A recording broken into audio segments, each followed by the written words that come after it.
آموس اور اس کا تیسرا باب جو 15 آیات پر مشتمل ہے۔ اے بنی اسرائیل، اے سب لوگو جن کو میں ملک مصر سے نکال لایا، یہ بات سنو جو خداوند تمہاری بابت فرماتا ہے۔ دنیا کے سب گھرانوں میں سے میں نے صرف تم کو برگزیدہ کیا ہے، اس لیے میں تم کو تمہاری ساری بد کرداری کی سزا دوں گا۔ اگر دو شخص باہم متفق نہ ہوں تو کیا اکٹھے چل سکیں گے؟ کیا شیر ببر جنگل میں گرجے گا جبکہ اس کو شکار نہ ملا ہو؟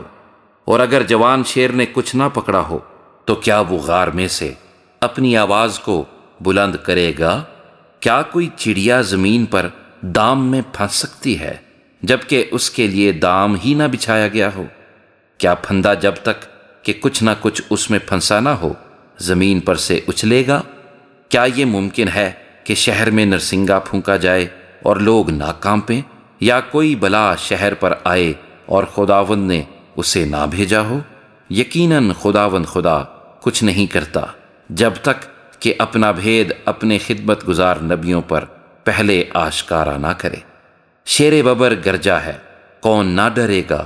خداوند خدا نے فرمایا ہے، کون نبوت نہ کرے گا؟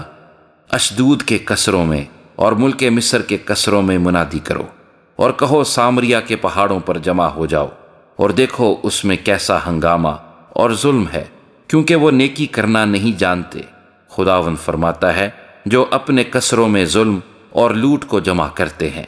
اس لیے خداوند خدا یوں فرماتا ہے کہ دشمن ملک کا محاصرہ کرے گا اور تیری قوت کو تجھ سے دور کرے گا اور تیرے قصر لوٹے جائیں گے۔ خداوند یوں فرماتا ہے کہ جس طرح سے چرواہا 2 ٹانگیں یا کان کا ایک ٹکڑا شیر ببر کے منہ سے چھڑا لیتا ہے، اسی طرح بنی اسرائیل جو سامریہ میں پلنگ کے گوشے میں اور ریشمین فرش پر بیٹھے رہتے ہیں چھڑا لیے جائیں گے۔ خداوند خدا رب الافواج فرماتا ہے، سنو اور بنی یعقوب کے خلاف گواہی دو، کیونکہ جب میں اسرائیل کے گناہوں کی سزا دوں گا تو بیت ایل کے مذبحوں کو بھی دیکھ لوں گا اور مذبح کے سینگ کٹ کر زمین پر گر جائیں گے۔ اور خداوند فرماتا ہے، میں زمستانی اور تابستانی گھروں کو برباد کروں گا اور ہاتھی دانت کے گھر مسمار کیے جائیں گے اور بہت سے مکان ویران ہوں گے۔